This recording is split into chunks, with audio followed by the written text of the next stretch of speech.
Vous êtes en train de mélanger. Il y a une question de souveraineté. Donc, lorsqu'il s'agit d'un État européen, la notion de souveraineté trouve tout son sens.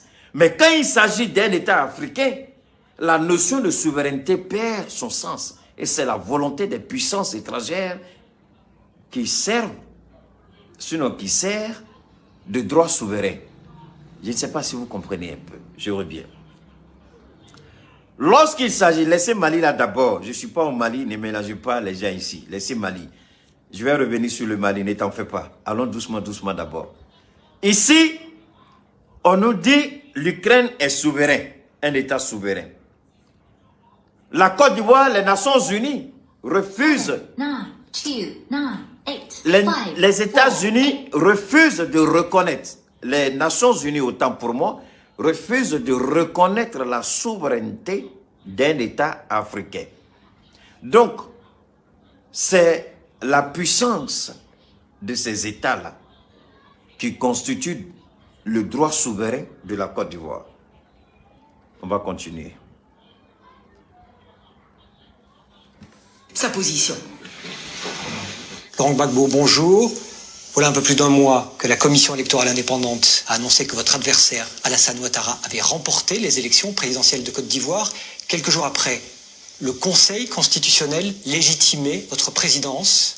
Aujourd'hui, la Côte d'Ivoire affronte une des pires crises politiques depuis ces dernières années. Où en est-on aujourd'hui en Côte d'Ivoire? Ce qu'il faut bien comprendre, écoutez bien, c'est un résultat illégitime proclamé hors délai par quelqu'un qui n'avait plus le droit de le proclamer. C'est là-dessus que tout l'Occident se braque, alors que quand le Conseil constitutionnel finit de délibérer, c'est une institution. Oh, mais vraiment, c'est pas vrai. 2, 9, 8, 5, 4, 8. Donne-moi une seconde, excusez-moi. Elle donne des résultats et elle proclame élu un président qui est mort. Excusez-moi, c'est comme ça, hein? Quand on en dirait cela, les gens trouvent le moyen d'appeler. Ils ne veulent pas en entendre parler. Ce n'est plus du droit. Là, ce n'est plus du droit. C'est la volonté des puissants d'imposer quelqu'un. Ok. Je ne suis pas d'accord. L'Union européenne... Maintenant, non, ça on a compris. Vous avez saisi ce que Gbagbo a dit? À l'époque, en Côte d'Ivoire, on a refusé de reconnaître le droit, mais d'appliquer la volonté des puissances étrangères. Maintenant, en ce qui concerne, on va revenir sur la question de l'Ukraine. On va revenir encore un peu en arrière, s'il vous plaît. Voilà, on va revenir ici. Et je vous invite à bien écouter, calmement, et on va comprendre. Vous êtes candidate à la présidentielle, c'est même votre 3e candidature, porte-parole de Lutte ouvrière, toujours professeur d'économie par ailleurs, et vous avez les signatures nécessaires pour être qualifiée. On en aura la confirmation avec la déclaration du Conseil constitutionnel lundi, mais bref, vous les avez, quand d'autres ne les ont pas eues, on y reviendra. Mais d'abord, évidemment, la situation en Ukraine. Emmanuel Macron s'est prononcé hier à 20h. Vladimir Poutine, a-t-il dit, a choisi seul, délibérément, de faire cette guerre. La Russie n'est pas l'agressée, elle est l'agresseur. Est-ce que vous êtes d'accord avec le président? Il a clairement fait le pas de cette guerre fratricide, qui est monstrueuse. Poutine a fait le pas vers cette guerre fratricide monstrueuse. C'est une réalité. Mais je tiens aussi à dire que les puissances occidentales, l'OTAN, les États-Unis ont une responsabilité écrasante dans ce conflit. Voilà, c'est une évidence quand on regarde une carte géographique, de voir qu'il y a une pression militaire qui s'exerce sur la Russie depuis déjà des dizaines d'années, que le nombre de bases militaires à sa frontière se sont multipliées. Donc oui, j'accuse aussi le camp occidental, les puissances impériales. Et c'est ce que Emmanuel Macron a refusé de reconnaître lorsque le journaliste camerounais a posé la question. Macron a préféré surfer sur la question de la légitimité souveraine. Mais quant à la Russie, que s'est-il passé? Depuis les accords de Minsk en 2014, on a refusé volontairement d'appliquer les accords de Minsk dans le seul objectif de préparer une agression contre la Russie. Les Américains ont investi des milliards de dollars en Ukraine. Des laboratoires clandestins ont été découverts pendant cette crise.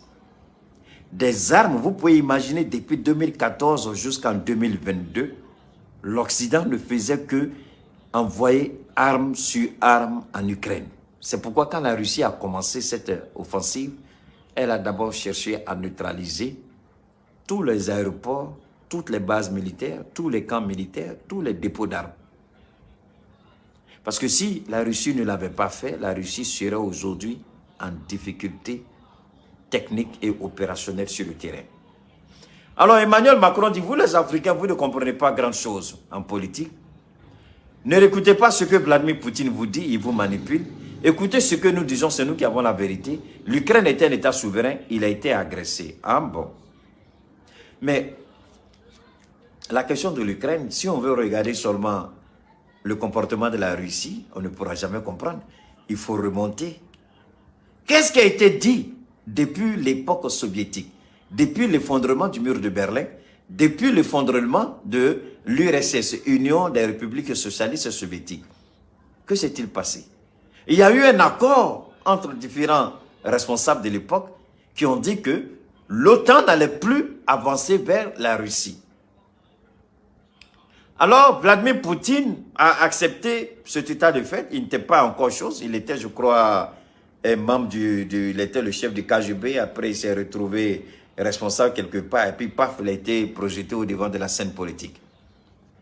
Donc, Vladimir Poutine n'est pas un non-sachant. Il sait très bien quels ont été les accords entre l'Union socialiste soviétique, c'est-à-dire l'URSS, et l'OTAN. Mais l'OTAN n'a jamais respecté sa parole. Les Américains n'ont jamais respecté parce que les Américains ont une hantise. Détruire militairement la Russie et affaiblir économiquement la Chine pour préserver leur monopole mondial. Vous n'avez pas compris ce que j'ai dit. Je répète. Les Américains ont un double objectif. Détruire militairement la Russie et affaiblir économiquement la Chine. En ce moment-là, le dollar américain sera la seule monnaie au monde, en tout cas pour les milliers d'années à venir. La seule hantise des États-Unis, la seule peur des États-Unis, c'est la Russie. Détruire la Russie, affaiblir la Russie, rendre les capacités militaires russes inopérationnelles et ensuite affaiblir économiquement la Chine à travers le verrouillage de certains pays. Et puis c'est fini, la cause est entendue. Mais la Russie de Poutine a très bien compris, surtout Poutine est à la tête. Et que s'est-il passé? On a regardé encore, voilà ce qui se passait encore, je n'ai pas fini. Deuxième étape de mon intervention. On a cru que les Russes sont tellement bêtes, ils sont obsédés par le développement technologique des armes. Mais entre-temps, Poutine, qu'est-ce qu'il fait? Poutine commence à développer la Russie. Il ouvre les frontières, ils vont faire des investissements dans des pays étrangers, ils commencent à sceller des accords stratégiques, des accords commerciaux, et la Russie commence à se développer. Ah, les Américains ont dit, non. Si on laisse la Russie aller comme ça, la Russie, si elle devient membre de l'Union européenne, c'est fini pour nous. Imaginez un seul instant, ce que les Européens n'ont pas compris bêtement, c'est que Poutine a essayé de leur expliquer. Si la Russie devenait membre de l'Union européenne, ce serait fini pour les Américains. Le monopole américain terminé. La force américaine terminée. Les Américains ont compris ça, ils ont dit, non. Donc, ils ont pistonné qui? L'Ukraine. L'Ukraine qui est à la porte de la Russie. L'Ukraine qui est à la porte de la Russie, donc ce sera plus facile de manipuler l'Ukraine. En faisant quoi? Ils ont fait tomber le premier président de l'Ukraine. C'est-à-dire, je ne dis pas le premier, mais il y avait un président qu'ils ont fait tomber en 2014. À la place Maïdan. Avec l'aide de l'Union européenne. Ils ont fait tomber ce gars-là. Même Laurent Fabius, à l'époque, ministre français, je ne sais même, il était là-bas. Il est allé à Kiev. Donc quand Poutine a vu ça, Poutine n'a rien dit. Il a récupéré le président. Il l'a mis là. Il faut leur donner le pays. Pendant qu'ils étaient en train de faire leur connerie, qu'est-ce que Poutine a dit quoi? La même stratégie que Sergei Lavrov a dit hier, avant-hier, et il continue de le dire aujourd'hui. Il dit, tant que vous allez continuer à donner des armes sophistiquées, des armes de longue portée à l'Ukraine, nous allons frapper jusqu'au cœur de l'Ukraine pour éviter que ces armes-là ne soient utilisées contre nous. Et c'est ce que Poutine a fait en 2014. Qu'est-ce que Poutine a fait? Poutine a laissé les séparatistes prendre le contrôle de la Crimée d'abord. Automatiquement, il a reconnu la Crimée comme étant une partie intégrante de la Russie. Et ensuite, il a laissé les deux chefs rebelles dans le Donbass à proclamer leur république. Des accords ont été signés. Des accords qui auraient dû permettre à l'Ukraine de mettre bas la terre, d'organiser un référendum d'autodétermination. Ça fait partie des accords, ce qui n'a jamais été fait. Mais pendant ce temps, de la bouche même des Français qui sont allés dans le Donbass pour mener des enquêtes, ils ont dit, quand vous arrivez dans le Donbass, ce n'est pas vrai, c'est la désolation. L'Ukraine ne fait que bombarder les positions des rebelles dans le Donbass. Et Poutine les maintient de ne pas aller, de ne pas riposter. Vous avez une idée de combien de personnes ont été tuées? Ce sont des milliers de personnes qui ont été tuées dans le Donbass. C'est pourquoi Poutine a dit, si vous appelez la CPI, je suis d'accord, mais venez commencer dans le Donbass d'abord. Que la CPI vienne enquêter dans le Donbass d'abord. C'est comme les gens de Gbagbo qui disent, vous avez appelé la CPI contre Gbagbo, on est d'accord, mais remontons la crise ivoirienne. C'est la même chose que Poutine dit. Poutine dit, allons, venez dans le Donbass. Venez dans le Donbass. Venez faire vos enquêtes dans le Donbass. S'il y a eu crime de guerre, s'il n'y a pas eu crime de guerre, s'il y a eu génocide, s'il n'y a pas eu génocide, vous allez savoir. Allez dans le Donbass. Maintenant, ils sont incapables d'aller dans le Donbass. Ils veulent se limiter seulement à cette guerre superficielle et superfétatoire pour faire croire que c'est Poutine le méchant. Et on oublie l'agonie du peuple et du Donbass. Voilà là où Emmanuel Macron est malhonnête, indélicat, irrespectueux, voire même il insulte l'intelligence du Noir que nous sommes. Parce qu'il croit que nous ne comprenons pas ces choses-là. Parce qu'il pense que nous ne pouvons pas comprendre ces choses-là. Parce qu'ils pensent que nous sommes manipulés. Parce qu'ils ont passé le temps à nous voler, à nous tuer, à voler nos richesses naturelles. Alors, pour eux, tellement ils ont volé, le voleur qui vole toujours, ils croient que tout le monde est voleur. Ils ont tellement volé le Mali que c'est devenu un traumatisme intellectuel à leur niveau. Même le chef des opérations de Barkhane, il parle de prédation de l'économie malienne entre les mains de Wagner qui vole. Ils ont tellement volé que c'est devenu une habitude chez eux. Ils voient tout le monde comme voleur. Ils voient tout le monde comme voleur. C'est parce qu'eux-mêmes, ce sont les plus grands voleurs de l'histoire. Emmanuel Macron, ce que je voudrais te dire à ta petite tête, je comprends parce qu'un homme qui est capable de marier une femme qui est aussi vieille que sa grand-mère a un problème de compréhension, a un problème de moralité, a un problème de probité, a un problème d'humilité, a un problème sérieux d'intellectualisme. Quand tu maries une femme aussi vieille que ta grand-mère, alors c'est difficile de comprendre les choses aussi simples. Et tu penses que les autres sont aussi pervers que toi tu l'es. Mais nous ne sommes pas des pervers. Nous sommes tout simplement réalistes. Alors, il vient, il nous attaque, il nous rabaisse. Mais monsieur le président français, tu es petit dans cette affaire. Tu es petit dans cette affaire. Tu es malhonnête jusqu'au bout. Si tu crois que tu es dans la vérité, pourquoi tu as perdu la majorité dans ton parlement? La majorité absolue que tu devais avoir, tu as perdu cela. En d'autres termes, les Français ne sont même plus d'accord avec toi. Pour que tu puisses gagner cette élection, comme la première fois, il a fallu que tu sois un président par défaut une deuxième fois face à une candidate, Marine Le Pen. Parce que je suis sûr que si c'était un autre candidat, tu ne serais jamais élu président de la France. Tu vas au Cameroun et tu dis que nous avons une mauvaise lecture de la situation en Ukraine. Mais la guerre en Ukraine n'a pas commencé avec l'opération spéciale. La guerre en Ukraine n'a pas commencé avec 2014.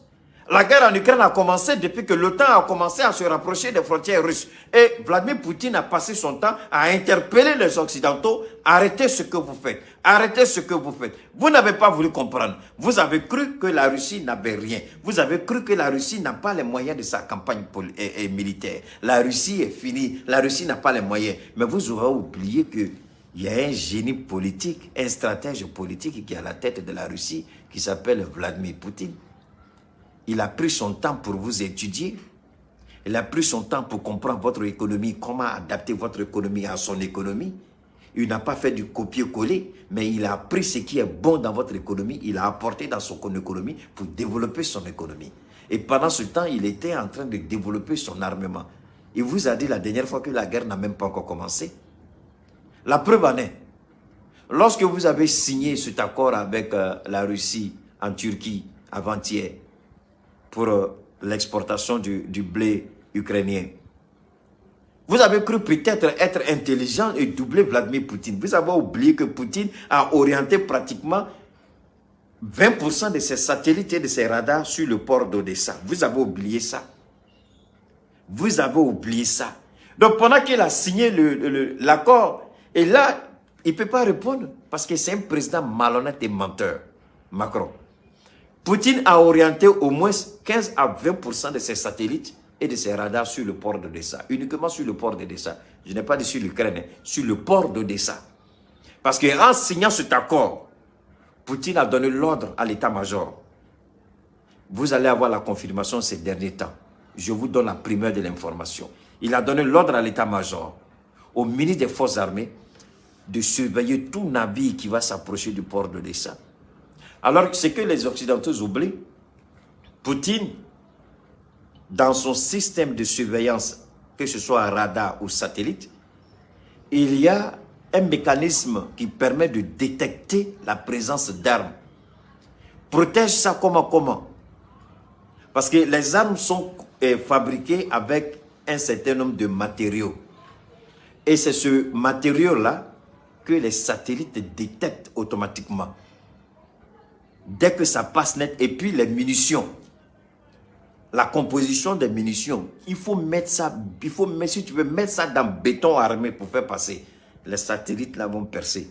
Donc automatiquement, quand ils ont vu tout, quand les Russes ont perçu ça, automatiquement le bateau qui s'approchait, ils ont lancé des missiles de croisière, c'est-à-dire, ils ont fait ce qu'on appelle une frappe chirurgicale, une frappe ciblée. Et ils ont frappé le bateau. Quand ils ont frappé le bateau, les Ukrainiens sont sortis pour dire que Poutine a attaqué le port. Il dit, je n'ai pas attaqué le port. J'ai attaqué un bateau qui avait des armes. Et c'est vrai. Quand Poutine a signé, les Américains ont applaudi. Quand Poutine a signé à Ankara, la possibilité pour l'Ukraine de faire sortir son blé par le port d'Odessa, les Européens ont applaudi, les Américains ont applaudi, ils se sont dit que Poutine vient de commettre l'erreur de sa vie. C'est par là qu'ils vont faire entrer les armes. Alors qu'avant que Poutine accepte ça, il a pris le temps d'abord il a passé les satellites d'abord, regardez le port. Donc tout mouvement suspect. Un bateau qui arrive, qui est vide, il y a un poids qui est là. Le satellite permet de calculer le poids du bateau. Laissez-moi, ne me croyez pas, allez demander si vous avez des parents qui sont des scientifiques ou des mathématiciens ou qui connaissent un peu la géopolitique, posez-leur la question, ils vont vous répondre. Lorsque le bateau arrive, quand il est vide, il est léger. On dit, je prends un exemple, le bateau vide, ça fait 10 tonnes. Mais quand le bateau est rempli, ça fait 15 tonnes. Donc un bateau de 10 tonnes et un bateau de 15 tonnes, les satellites font les calculs rapidement, on dit attention, il y a quelque chose dans le bateau. Mais les gens regardent le manifeste, on dit non, si tu es venu pour prendre quelque chose, normalement quand tu t'approches, Poutine a dit les bateaux viennent vides, prendre le blé sorti. Mais comme un bateau rempli rentre dans le port d'Odessa. Comme un bateau chargé rentre dans le port d'Odessa. Et je crois intelligent. C'est pourquoi je dis Macron, you gotta be kidding.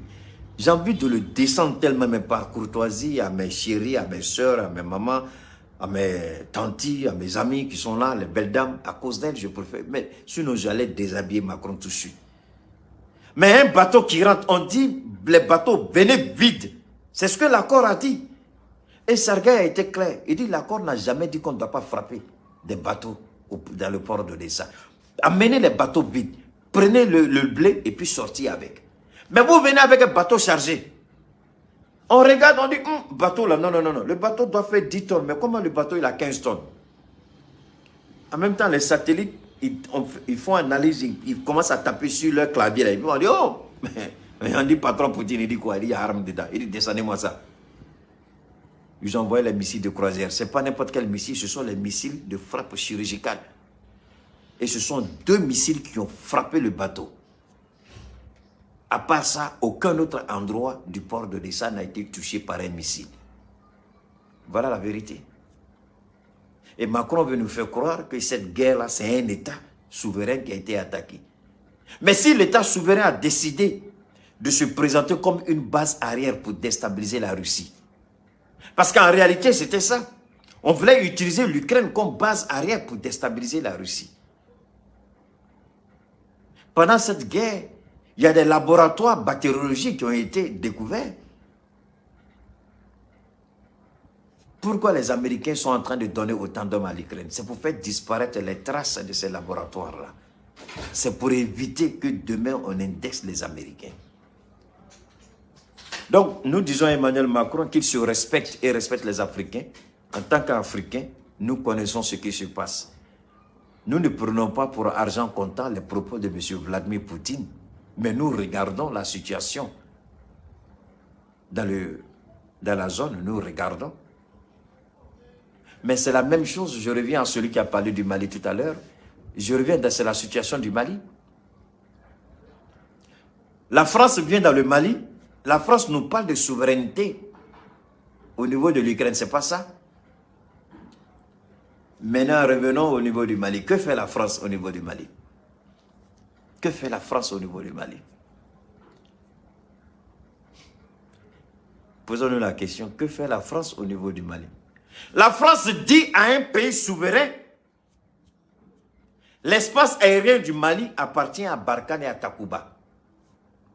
Vous, armée malienne, pour décoller vos aéronefs, demandez-nous la permission. Je vous laisse réfléchir sur la question de la souveraineté. Voilà un président indélicat, irrespectueux, irréfléchi. Un président indigne d'être même président de la France. Je n'ai rien contre la France, mais votre président, il est minable. Voilà un président qui dit, l'Ukraine est un pays souverain, il a été attaqué par la Russie. Mais dans un pays souverain comme le Mali, la France interdit aux forces armées maliennes d'utiliser leur propre espace aérien. Au temps d'Ibrahim Boubacar Keïta. Est-ce que ça a été fait? Oui. En tant que pays souverain, la France prépare des projets de résolution aux Nations Unies sans consulter les autorités maliennes. Et pourtant, le Mali est un pays souverain. Voilà un indigne, un irresponsable, un malade président qui veut nous enseigner ce qu'on appelle la souveraineté. Macron, tu crois réellement que tu vas avoir ce débat avec moi? Tu crois réellement que tu peux avoir ce débat avec les Africains? Tu crois que nous avons quoi? À la place du cerveau comme toi là, tu crois que c'est de l'eau qu'il y a dedans? La souveraineté, il nous parle de la souveraineté au Cameroun. Aucun journaliste camerounais n'est assez futé, assez intelligent pour rétorquer à Macron, mais et le Mali?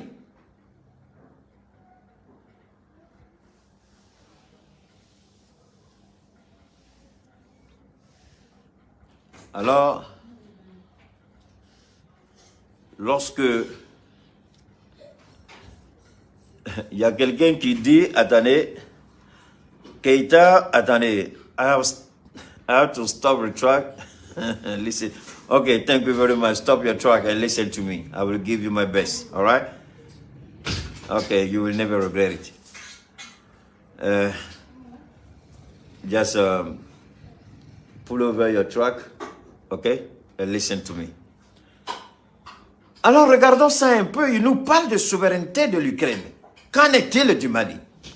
La France a-t-elle une seule fois respecté la souveraineté du Mali? Lorsque vous interdisez à nos forces armées de ne pas utiliser leur propre espace aérien au motif que vous serez en l'air, quand vous empêchez l'armée malienne d'accéder à Kidal, Est-ce que vous n'avez pas violé l'intégrité, la souveraineté du Mali?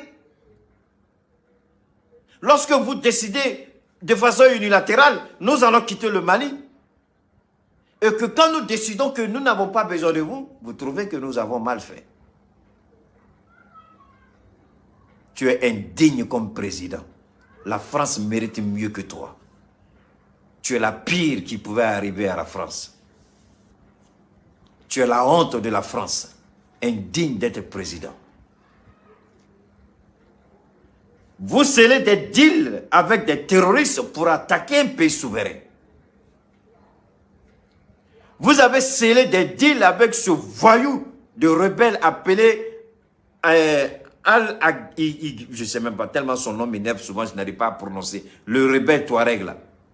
Qui a scellé un deal avec lui? C'est la France. Qui a empêché à l'armée malienne d'entrer à Kidal? Assimi Goïta sait de quoi je parle, puisqu'il était parmi les unités spéciales ce jour-là. Il a été bloqué net à l'entrée de Kidal. À la demande de qui? Yaga Agali, le terroriste rebelle. Mais qui a fait ça? C'est la France. C'est la France. Et c'est ce voyou du président-là qui dit, voilà, c'est un État souverain qui a été attaqué, mais est-ce qu'une seule fois dans ta vie de président minable, tu as respecté la souveraineté de ce pays, le Mali? Je ne parle pas de la Côte d'Ivoire, c'est autre chose avec Ouattara, puisque c'est vous qui l'avez installé au pouvoir. Vous avez manqué de respect au Mali et aux Maliens à tout moment et à chaque fois. Alors, je vais laisser les gens aller prier. Si j'ai la force, je vais revenir, vous allez écouter. Je vous fais... Il y a une dame qui a parlé. Je vais juste... il est presque l'heure pour la prière. Je ne vais plus être en ligne. Je vais, pour que les gens aient prié, attendez. Je vais vous faire écouter ceci rapidement. Je ne vais pas vous faire écouter tout, mais juste une petite partie. Juste pour vous dire que nous allons décortiquer ce passage-là aujourd'hui, si je peux, si Dieu le permet. Je vais voir. Bien le lundi 25 juillet 2022. Attendez. Fomba na nyona. Elle a insulté. Hein. Ani d'autres. Ntese to to ma folo meni ala sona mbeta messi. Vous savez c'est qui hein? Abubakar Sidiki Fomba una nyona o be fon fela anyeba bena. Même pas jour. Vous savez, souvent quand les gens pensent tellement connaître, ils se livrent à des attaques, à des insultes. Et dans leurs propos, pendant qu'ils parlent, moi je suis assis là, et puis le plan de leur incohérence, de leur incompétence, de leur ignorance, de leur amateurisme, le plan avec Blagné Korota. Elle a dit tellement de conneries qu'elle ne sait même pas. Elle croit qu'elle est en train de bien parler. Mais on aura le temps de l'écouter si c'est nécessaire. Elle n'en vaut pas la peine, hein, mais on va voir si on a le temps.